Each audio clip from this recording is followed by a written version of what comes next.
Chicken দো পেঁয়াজা। এই দেখো চিকেনটা ভালো করে ধুয়ে পরিষ্কার করে ওর মধ্যে নুন, হলুদ, লেবুর রস, গোলমরিচ গুঁড়ো মাখিয়ে রেখে দিয়েছিলাম কিছুক্ষণ। কড়াইয়ে দিয়েছি তেল, তেলের মধ্যে দেবো গরম মশলা। এই দেখো এলাচ, লবঙ্গ, দারচিনি সব কিছু যে আছে গরম মশলা সব দিয়ে দিলাম। আর বেটে রেখেছি মশলা, এর মধ্যে পেঁয়াজ, আদা, রসুন, লঙ্কা, টমেটো যেমন লাগে ওই রকম বেটে রেখেছি। এটা আবার দিয়ে দেবো তেলের মধ্যে। এবারে মশলাটার মধ্যে পরিমাণ মতন সব নুন, হলুদ, গুঁড়ো মশলা দেবো। হলুদও দিয়ে দিলাম, নুন, হলুদ দিয়ে দিলাম রেড চিলি পাউডার। এবার মশলাটা একটুখানি কষে নিয়ে তারপর মাংসটা দেবো। এবারে এই ম্যারিনেট করা চিকেনটা মশলার মধ্যে দিয়ে দেবো। এবারে আঁচ কমিয়ে আস্তে আস্তে হোক, এবার ঢাকা দিয়ে রাখি। চিকেনের ঢাকাটা খুলে এবার দেখি কেমন হয়েছে। ওহো, একদম পুরো লাল লাল কষা কষা হয়ে গেছে। আর একটুখানি জল দিয়ে কষবো, সামান্য একটুখানি জল দিয়ে দিচ্ছি আর একটুখানি কষে নিই। একটা প্যান বসিয়েছি গরম হতে, এর মধ্যে একটুখানি এই যে গোটা ধনে আর গোটা জিরে আছে, এটা একটু শুকনো নেড়ে নেব। শুকনো নেড়ে একটুখানি পিষে নেব। একটু শুকনো খোলায় ড্রাই রোস্ট করে নেবো এটাকে ভালো করে। জিরে আর ধনেটা রোস্ট করা হয়ে গেছে, এবার এটাকে একটুখানি পিষে নেব। এই যে নিয়েছি ছোট্ট হামানদিস্তাটাতে, এর মধ্যে এবার পিষে নেব একটু। চিকেনটা খুব ভালো করে কষা হয়ে গেছে, এবার চিকেনটাকে তুলে রাখবো। চিকেনটা তুলে নিয়েছি বাটিতে। কড়াই আর একটুখানি তেল দেবো বেশি করে। তেল দিয়েছি, তেল গরম হয়ে গেছে। একটা দিলাম শুকনো লঙ্কা আর এই জিরে আর ধনেটা যে ভেজে গুঁড়ো করে রেখেছিলাম, বেশি গুঁড়ো না, একটু একটু গোটা থাকবে, ওইটাই দিয়ে দিচ্ছি তেলের মধ্যে। আর দেবো এই যে পেঁয়াজগুলো এরকম চোখো চোখো করে রেখেছি, ওইটা দিয়ে দিলাম তেলের মধ্যে। আর এটাকে একটুখানি ভেজে নেবো পেঁয়াজটা। পেঁয়াজটার মধ্যে আর একটু দেবো রেড চিলি পাউডার। পেঁয়াজটা একটু লাল করে ভাজতে হবে। পেঁয়াজটা ভাজা হয়ে গেছে, এবার চিকেনটা ওর মধ্যে ঢেলে দিলাম। একটু ভালো করে নেড়ে ছেড়ে নেব।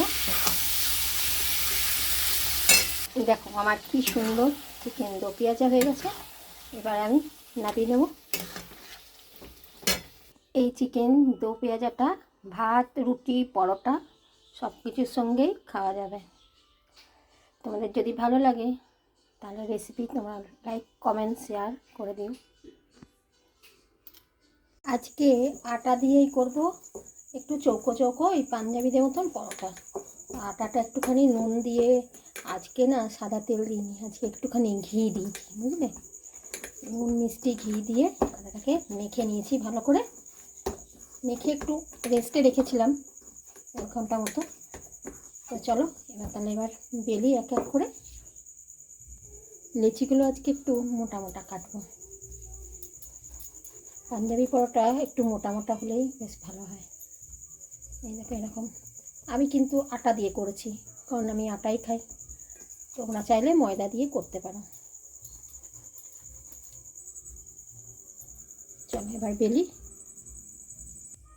এই দেখো একটা লেচি নিয়েছি, এটা আবার একটু আটা দিয়ে প্রথমে গোল করে বেলে নিই।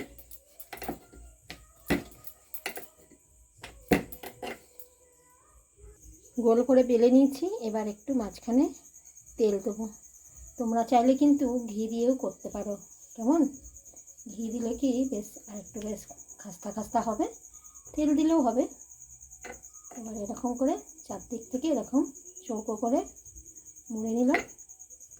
এবার একটুখানি আটা দেবো, শুকনো আটা দিয়ে আবার এটা বেলবো এরকম চৌকো করে। এই দেখো এরকম চৌকো মতন করে নিয়েছি। চলো তাওয়া বসাই। দেখেছো কেমন হয়েছে? এই দেখো তাওয়া বসিয়ে দিয়েছি, এবারে পরোটাটা দিয়ে দিলাম। আর একটা বেলে নিয়েছি, এই দেখো এটা আর একবার উল্টে দিই, দিয়ে আর একটা ওর মধ্যেই দিয়ে দেবো। আরেকবার উল্টে দিই, এটা একটা পিঠে দেখো হয়ে গেছে। এবার অল্প অল্প তেল দিয়ে ভাজবো।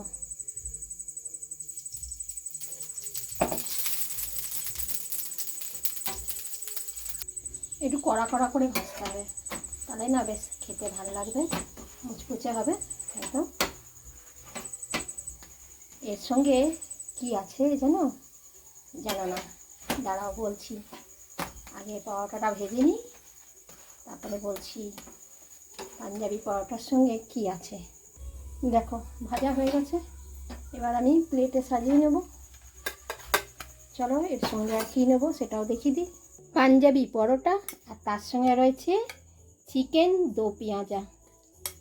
তো কেমন জমে গেল বলো তো আজকের রাতের ডিনারটা? তোমরাও কে কী করলে অবশ্যই জানিও। আর আজকের আমার ডিনারটা কেমন লাগলো সেটাও কিন্তু বলো কেমন। আর যদি ভালো লাগে তো একটা লাইক কমেন্ট শেয়ার করে দিও। দেখো তো কেমন লাগলো। এই দেখো চিকেন দো পেঁয়াজা সাথে পাঞ্জাবি পরোটা। রাতের ডিনারটা ভালো হয়েছে না? ঠিক আছে, চলো তবে আমরা খাওয়া দাওয়া করি, তোমরাও খাওয়া দাওয়া করো। এখন তবে রাখি, গুড নাইট, টাটা সবাইকে, সবাই ভালো থেকো, আবার দেখা হবে কালকে।